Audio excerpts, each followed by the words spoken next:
लाखों पुलिसकर्मी और जो अपनी अपनी जगह पर सेवा का भेख लेकर कोरोना की लड़ाई लड़ रहे हैं, वो सभी को मैं मन से सलाम कर कर उनके समर्पण और अगर आपने हमारे चैनल को सब्सक्राइब नहीं किया है तो आपको यहाँ सब्सक्राइब बटन दिख रहा है, उसे क्लिक करिए और सब्सक्राइब कीजिए और साथ ही साथ बेल आइकॉन को भी क्लिक करिएगा जिससे कि आपको ताजा अपडेट मिलते रहे। हर इतवार को सुबह 10 बजे 10 मिनट के लिए सफाई की मुहिम के तौर पर रियासती वजीर म्युनिसिपल एडमिनिस्ट्रेशन के टी रामाराव ने आज प्रगति भवन और उसके अतराफ वकनाफ के इलाकों का दौरा किया और मानसून के चलते मौसमी अमराज के मामले में एहतियात बरतने की अपील की। उन्होंने मच्छरों के खात्मे की जरूरत पर जोर दिया क्योंकि मलेरिया, डेंगू और चिकनगुनिया जैसे अमराज इसी के सबब फैलते हैं। उन्होंने घरों को साफ और सुथरा रखने की भी अपील की और बताया कि हुकूमत सैनिटाइजेशन के काम पर खुसूसी तवज्जो दे रही है। के टी रामाराव गुज़िश्ता 3 हफ्तों से हर इतवार को साफ सफाई का काम अंजाम दे रहे हैं और टीआरएस के कायदीन और कारकुन भी इस पर अमल कर रहे हैं। टीआरएस के कारदा सदर और रियासती वजीर के टी रामाराव की अपील पर रियासती वजीर लेबर सी मल्ला रेड्डी ने आज अपनी रिहायशगाह में साफ सफाई की और मच्छरकश अद्वियात का छिड़काव किया। उनकी बेटी ने भी इस काम में उनका हाथ बटाया। मीडिया से बातचीत करते हुए मल्ला रेड्डी ने अपने असम्बली हल्के मेडिसल के अवाम से अपील की कि वो हर इतवार को साफ सफाई का काम में हिस्सा लिया करें और अमराज से खुद को महफूज रखें।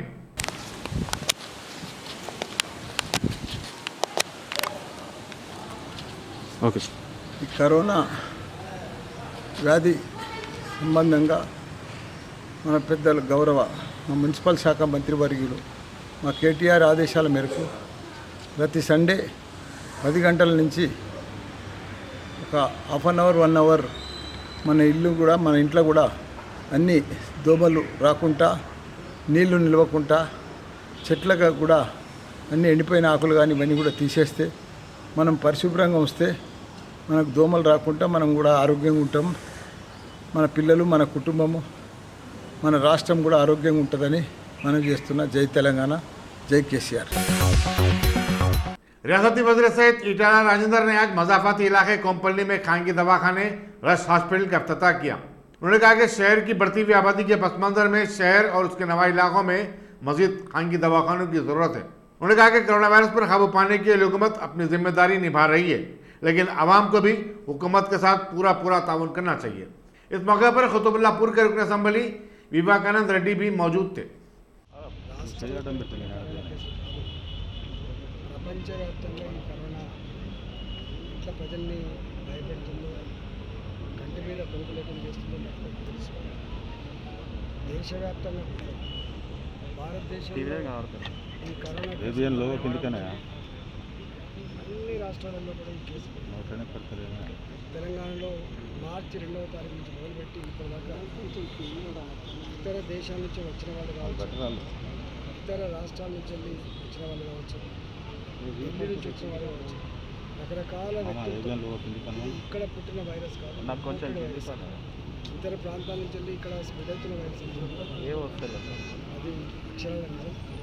అంతేకాకుండా భారత ప్రభుత్వం మన మిలిటరీ సెంటర్లో ఇతర దేశాల్లో జైళ్ళల్లో మగ్గుతున్న వాళ్ళు మన రాష్ట్రం వాళ్ళు కాదు, వాళ్ళ దాంట్లో 100ల కేసులు పాల్చుకు వచ్చినాయి.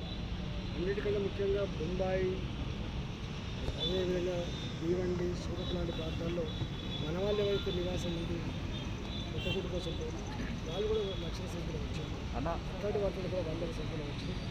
ఏది ఏమైనప్పటికీ కూడా లోకల్ కూడా ఈ వైరస్ ప్రొజెక్టివ్ లక్షణం ఉంటుంది కాబట్టి దీంట్లో ఒక్కటి ఏంటంటే ఎంతైతే భయపడుతుందో, భయపడుతున్నారో అంత గ్రావిటీ దీనికి లేదు.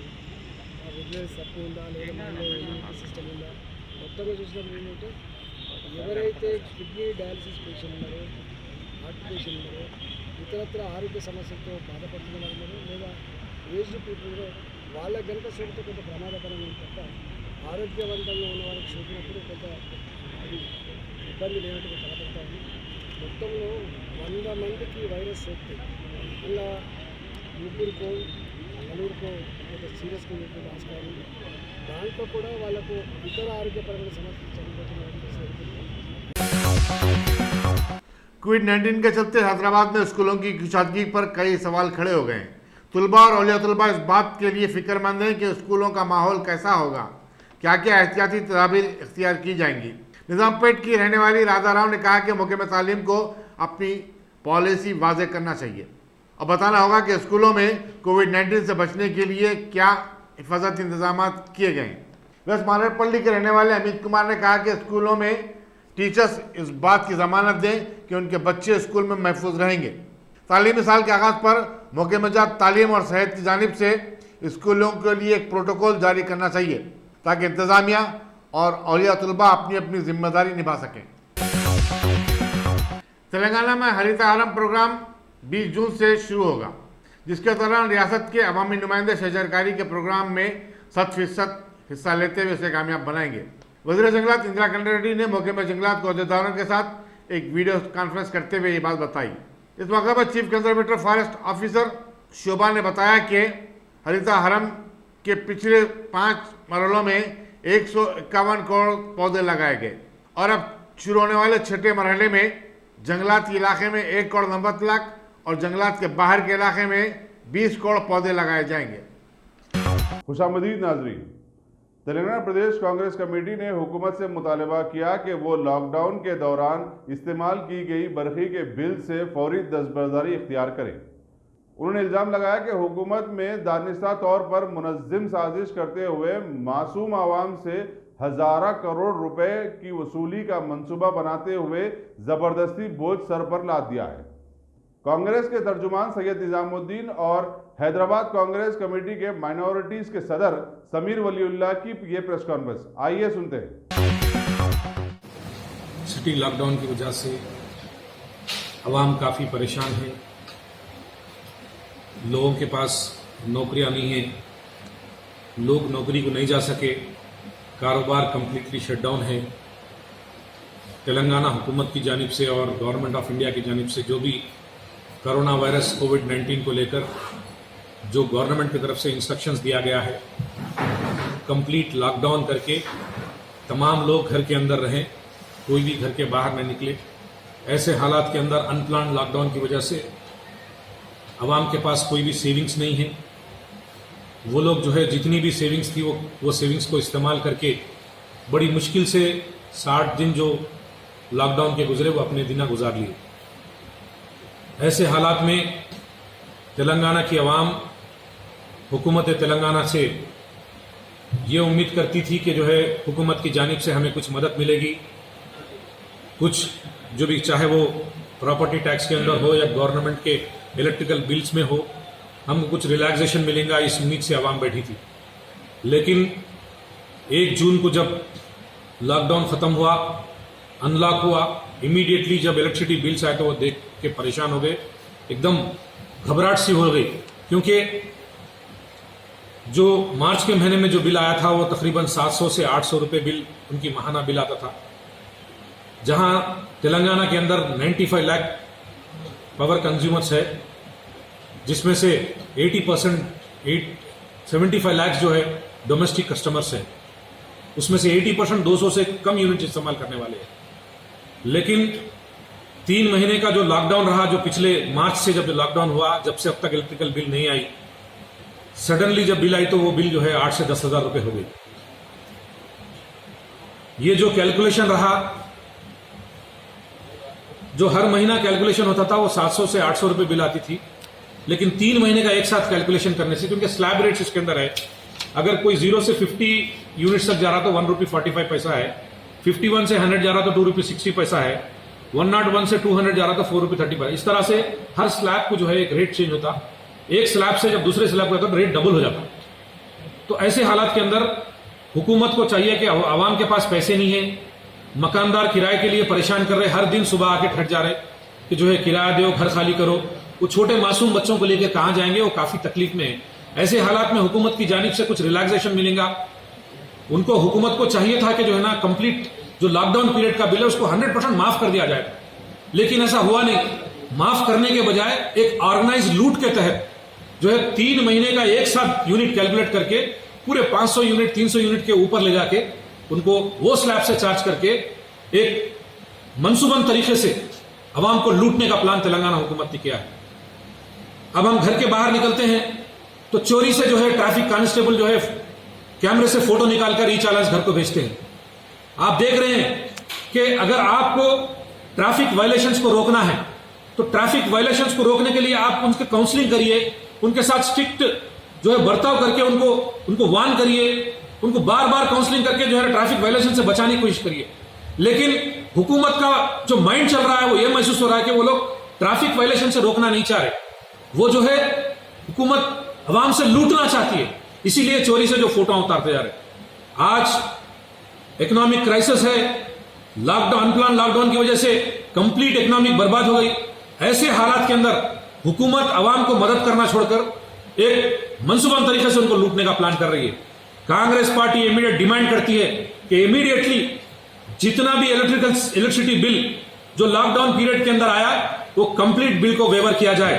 अगर वेवर ना करने के मौके पर हुकूमत को चाहिए कि इमीडिएटली वो पूरे बिल्स को वापस ले और जो है नए तरीके से शुरू से जो पहले के सिस्टम में जो महीने के यूनिट्स है उसी यूनिट्स के तहत चार्ज करके कंप्लीट तरीके से उनको जो है वापस बिल लेकर उनको दूसरा नया बिल रिलीज करने के लिए कांग्रेस पार्टी डिमांड करती है। मैं तेलंगाना चीफ मिनिस्टर और तेलंगाना पावर मिनिस्टर से गुजारिश करता हूं कि इमीडिएटली इसके ऊपर सीरियस एक्शन ले, क्योंकि ये सीरियस इशू है, ये सीरियस कंसर्न है।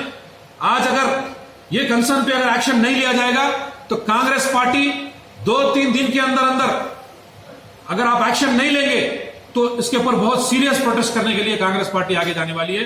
भूखमरी से परेशान है, ऐसे लोगों को मदद करना छोड़कर तेलंगाना गवर्नमेंट ऑर्गेनाइज लूट के तहत जो काम कर रही है, इमीडिएटली इसके ऊपर जो है ना सीरियसली लेकर ये तमाम इलेक्ट्रिसिटी बिल को माफ किया जाए। अगर माफ ना करने पर उनको आने वाले महीने के बिल में 6 से 7 इंस्टॉलमेंट करके उनको जो है ना एक जुलाई के बिल में थोड़ा, अगस्त के बिल में थोड़ा, सितंबर में ऐसा इस तरह से इंस्टॉलमेंट में करके वो बिल्स को जो है ना उनको वापस लिया जाए।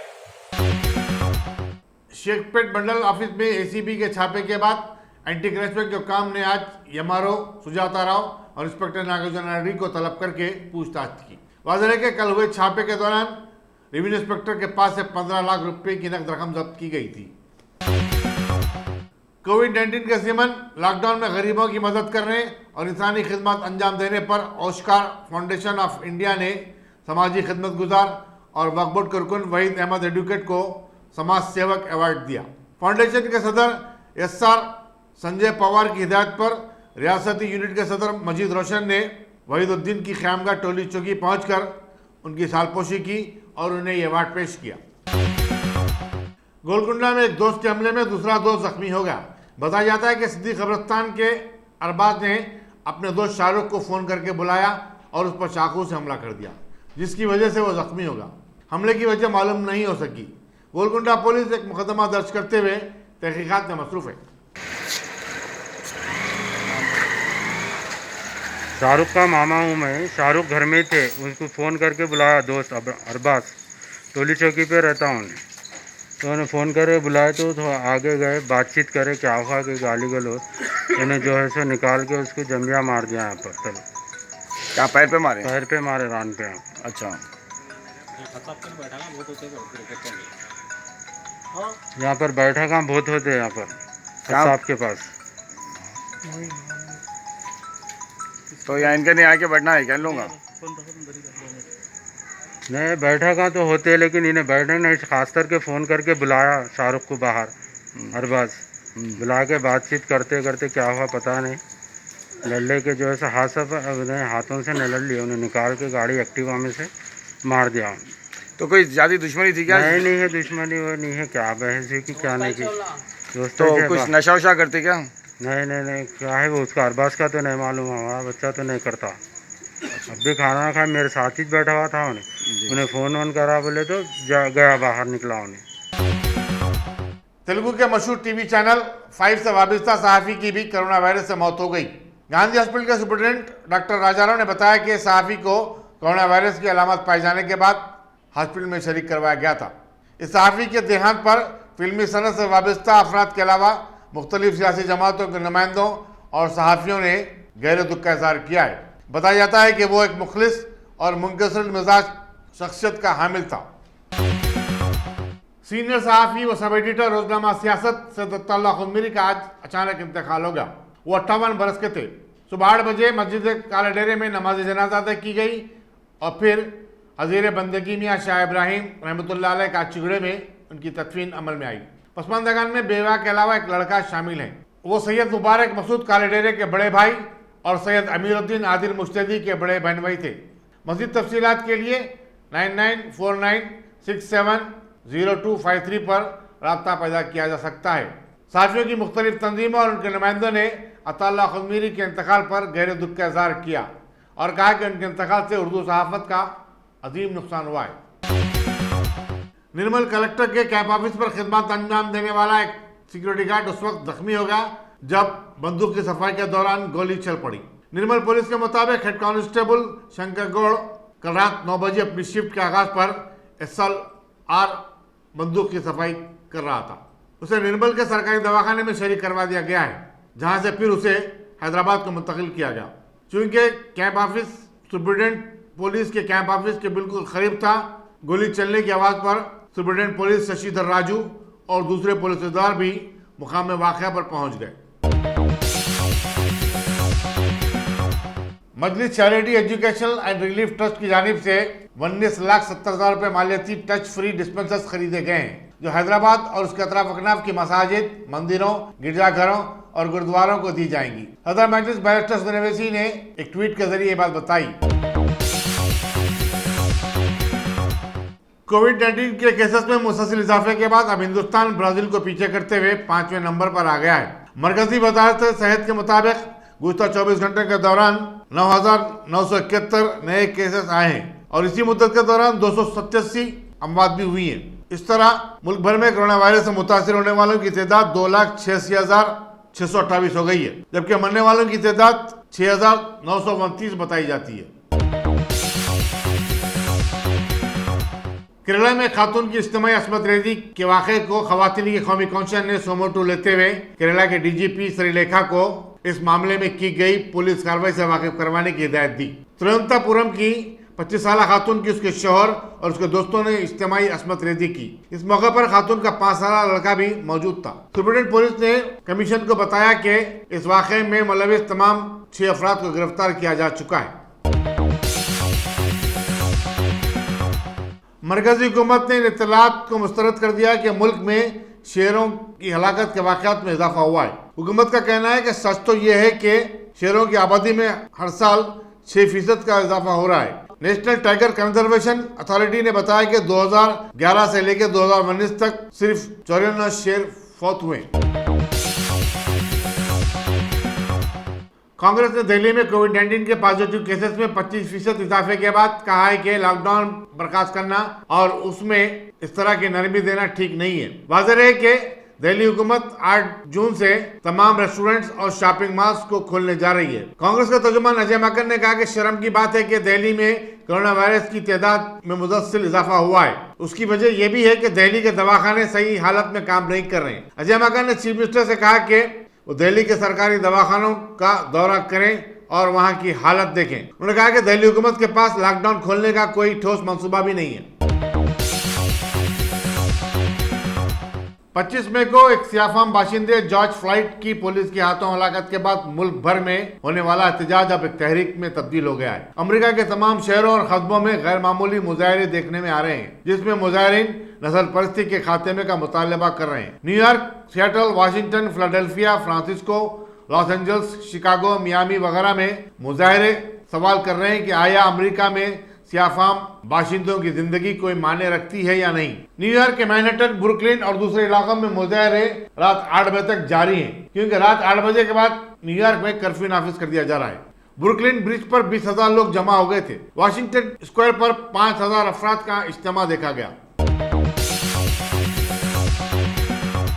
दुनिया भर में कोरोना वायरस के पॉजिटिव केसेस से मुतासिर होने वालों की तादाद 68 लाख से आगे बढ़ गई है। अमेरिका में 19,19,430 अफराद कोरोना वायरस से मुतासिर हुए हैं, जबकि 1,09,791 की अमवात हो चुकी है। कोविड-19 के मामले में रूस 4,58,000 मुतासिरीन के साथ दूसरे नंबर पर है, लेकिन मरने वालों की तादाद के एतबार से बरतानिया दूसरे नंबर पर आता है। अमरीकी शहर बफलो में 2 पुलिस वालों के खिलाफ मुकदमा दर्ज किया गया है, क्योंकि इन दोनों को एक ज़ईफ एहतजाजी को जमीन पर लेटाकर मारते हुए देखा गया और ये वीडियो वायरल भी हो गया। इन पुलिस वालों के नाम 32 साल रॉबर्ट मकाबे और 39 साल अरुण गोरक्सी बताए जाते हैं। हिस्पानी शहरी मार्टिन गोविस्को को ढकेलने का ये वाकया 4 जून को रात 8 बजे पेश आया। न्यूयॉर्क के गवर्नर एंड्रू कोमो ने इस वाकये की मजम्मत की और बताया कि उन्होंने इस सारे मामले की तहकीकात का हुक्म दे दिया है। अस्सलाम वालेकुम दोस्तों, मैं Sameer Waliullah, chairman Hyderabad city Congress minority department. इस महीने लाइट का बिल देखकर आप सभी को एक जोरदार झटका जरूर लगा होगा। कई लोगों का बिल 2 या 3 गुना ज्यादा आया, वहीं कुछ लोगों का बिल तो 10 गुना ज्यादा आया है। पिछले 2 महीने के लॉकडाउन में सारे कारोबार बंद रहे, नौकरी करने वालों को तनख्वाहें नहीं मिली और सबकी जमा पूंजी खत्म हो गई। अमीर हो या गरीब, सबकी माशी हालात खराब हो चुकी है। ये नाअहल टीआरएस हुकूमत ने अनप्लान्ड लॉकडाउन के जरिए आम लोगों को खूब परेशान किया है। अब लॉकडाउन में 1 जून से नरमी मिलने से जहां जिंदगी आहिस्ता आहिस्ता पटरी पर वापस लौट रही है, तो टीआरएस हुकूमत फिर एक बार आपको और हम सबको परेशान करने, आपसे मनमानी लाइट का बिल वसूल करना चाहती है। लेकिन इस बार हम खामोश नहीं बैठेंगे और अपना एहतजाज दर्ज करवाएंगे। अगर आपको भी लाइट का बिल बहुत ज्यादा आया है और आप इसके खिलाफ एहतजाज करना चाहते हैं और अपनी आवाज इस नाअहल हुकूमत तक पहुंचाना चाहते हैं, तो इस नंबर पर मिस्ड कॉल देकर अपना एहतजाज दर्ज करवाएं और अपनी आवाज हुकूमत तक पहुंचाएं। नंबर है 9982 997444। इस इंसाफ की लड़ाई में हम आपके साथ हैं और हुकूमत की लूट के खिलाफ जमकर लड़ेंगे। याद रखिए, इस बार आप खामोश बैठ गए तो हुकूमत हर महीना ऐसी ही आपसे किसी ना किसी बहाने रकम लूटती रहेगी। इस नाइंसाफी के खिलाफ आवाज उठाइए और इस नंबर पर मिस्ड कॉल देकर अपना एहतजाज दर्ज करवाइए। मैं ये नंबर आपके लिए फिर एक बार रिपीट करता हूं। नंबर है 9982 997444। इस नंबर पर मिस्ड कॉल देकर आपका एहतजाज दर्ज करवाइए और आपकी आवाज इस नाअहल हुकूमत तक पहुंचाइए। शुक्रिया। गवर्नमेंट ऑफ तेलंगाना के department of public health and family welfare के डायरेक्टर ने रियासत के कोरोना वायरस के माहौल की आज की ताज़ा जानकारी ऐसे फराहम की है कि आज भी रोज़मर्रा की तरह सिर्फ जीएचएमसी हदूद से कोरोना मुतासरीन की ज़्यादा तादाद सामने आई है, जो कि 132 की तादाद में रही। साथ ही अजलाओं से भी मुतासरीन ऐसे सामने आए हैं कि ज़िले रंगारेड्डी से 12, मेड़चल से 3, यादाद्री से 2, सिद्दीपेट, महबूबाबाद, संगारेड्डी, नागर कर्नूल और करीमनगर अजलाओं से एक नए केसेस मिन जुमला 154 नए कंफर्म्ड कोरोना पॉजिटिव केसेस आज दर्ज किए गए हैं। और साबिका में माइग्रेंट लेबर्स, डिपोटीज और फॉरेन रिटर्नीज की 448 की तादाद मिलाकर सारी रियासत में अभी जुमला इनकी तादाद 3650 तक जा पहुंची है। मौजूदा माहौल में एक्टिव केसेस 1771 की तादाद में दवाखानों में जेर दौरान है, जबकि अमवात में इजाफा होकर अब ये 137 तक पहुंच गई है। वाज़ेह रहे कि मुल्क की फिल्मी सनत से जुड़े मशहूर शख्सियत गुलजार ने पहले ही एक नज़म लिखी थी जो मौजूदा माहौल पर पूरी सादिक साबित होती है, और वो नज़म ऐसे है: बेवजह घर से निकलने की ज़रूरत क्या है, मौत से आंखें मिलाने की ज़रूरत क्या है, सबको मालूम है बाहर की हवा कातिल है, यूं ही कातिल से उलझने की ज़रूरत क्या है, एक नेमत है ज़िंदगी उसे संभाल के रख, क़ब्रिस्तान को सजाने की ज़रूरत क्या है, दिल के बहलाने को घर में ही वजह काफ़ी है, यूं ही गलियों में भटकने की ज़रूरत क्या है। हमारे मुल्क भारत के तारीख़ी कारनामे में वज़ीर दाखिला बनाए जाने वाले अमित शाह के ताल्लुक़ से उनके बीमार रहने की खबरें जो आवाम में फैली हुई थी और चारों तरफ जो चेमगोइयाँ चल रही थी वो आज ऐसे ख़त्म हो गई कि अमित शाह आज रियासत बिहार के जन संवाद रैली को मुखातिब करने के लिए वहाँ की दौड़ लगा गए और एक वीडियो कॉन्फ्रेंस के ज़रिए अपनी मुखातिबत में वहाँ की मशहूर सियासी आरजेडी पार्टी पर अपना तीखा निशाना साधते हुए बतलाया कि अब वहाँ के करोड़ों लोगों में से 2.5 करोड़ के घरों में बिजली आ गई है और लालटीन से उन्हें छुटकारा मिल गया है। लालटीन बोले तो कंदील, समझ गए ना आप? जी हाँ, और ये लालटीन आरजेडी का इंतखाबी निशान है।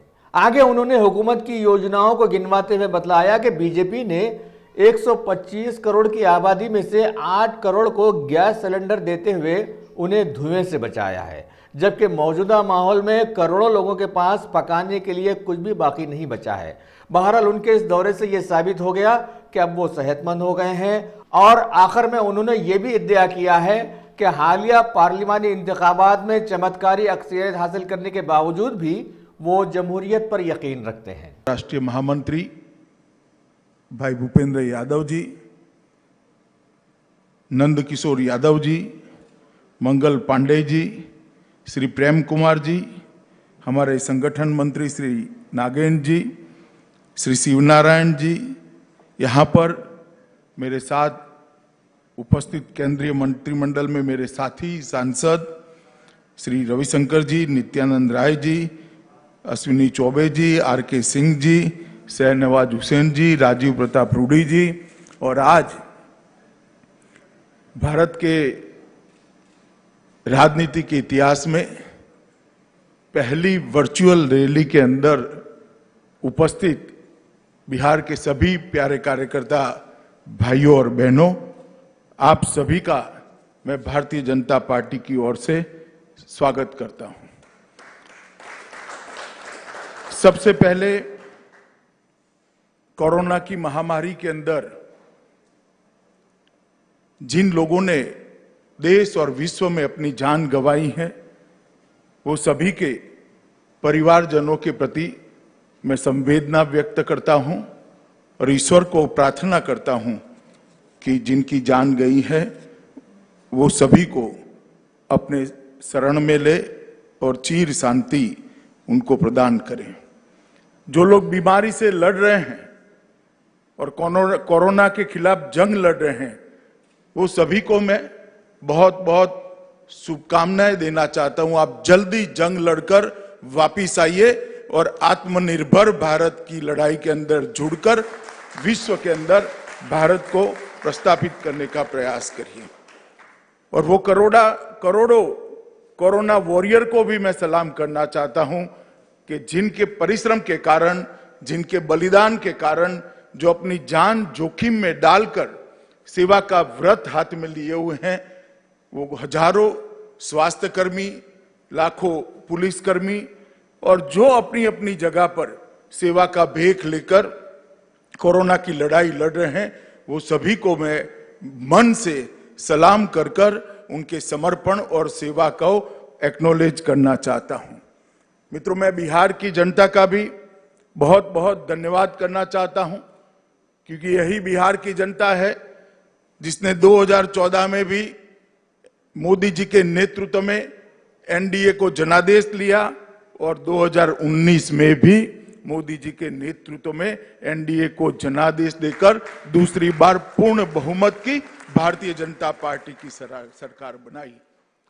ये बिहार की ही भूमि है जहां सबसे पहले लोकतंत्र का अनुभव दुनिया को हुआ, जहां महान मगध साम्राज्य का नींव डाला गया, जिसने अफगानिस्तान से लेकर लंका तक एक अखंड भारत की कल्पना को साकार किया। बुद्ध और महावीर की ये भूमि, चंद्रगुप्त और चाणक्य की भूमि, समुद्रगुप्त और कुमार देवी की ये भूमि ने हमेशा भारत का नेतृत्व किया है। और जब कभी भी भारत के मूल्यों के साथ खिलवाड़ हुआ, लोकतांत्रिक मूल्यों के साथ खिलवाड़ हुआ, बिहार की जनता से ही बिगुल बजा और फिर एक बार भारत विजय के रास्ते पर प्रशस्त हो गया। आजादी के लड़ाई में बिहार के नेता बाबू जगजीवन राम जी, राजेंद्र बाबू जयप्रकाश नारायण, श्री बाबू, इस सब के योगदान को हम कैसे भुला सकते हैं।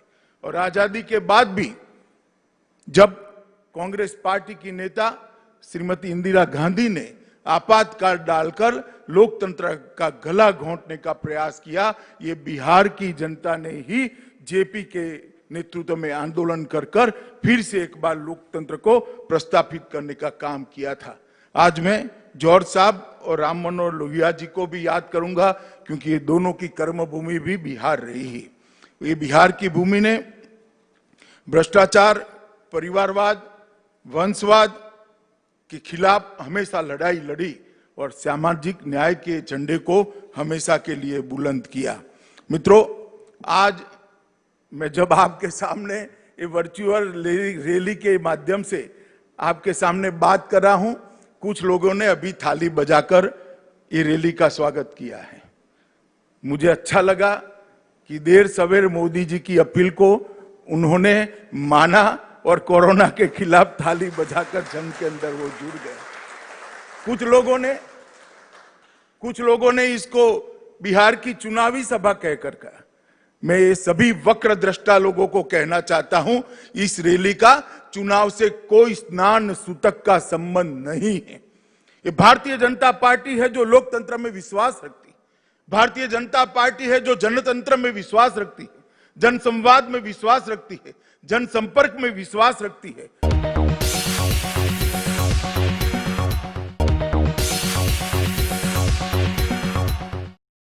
Top selection computers. अगर आप टेक्नोलॉजी के दौर में रहते हुए टेक्नोलॉजी से दूर हैं तो सोचिए मत, आइए एक बार खिदमत का मौका दीजिए। हमारे यहाँ branded computers Dell, HP, Lenovo, laptop accessories उम्दा क्वालिटी निहायती वाजबी दाम पर दस्तयाब है।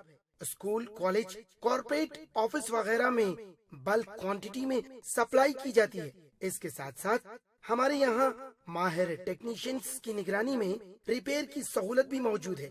अगर आप अपने घर, दुकान, सोसाइटी, स्कूल वगैरह को सेफ और क्राइम फ्री बनाना चाहते हो तो इंस्टॉल कीजिए CCTV कैमरा जो HD क्लियरिटी के साथ दस्तयाब है।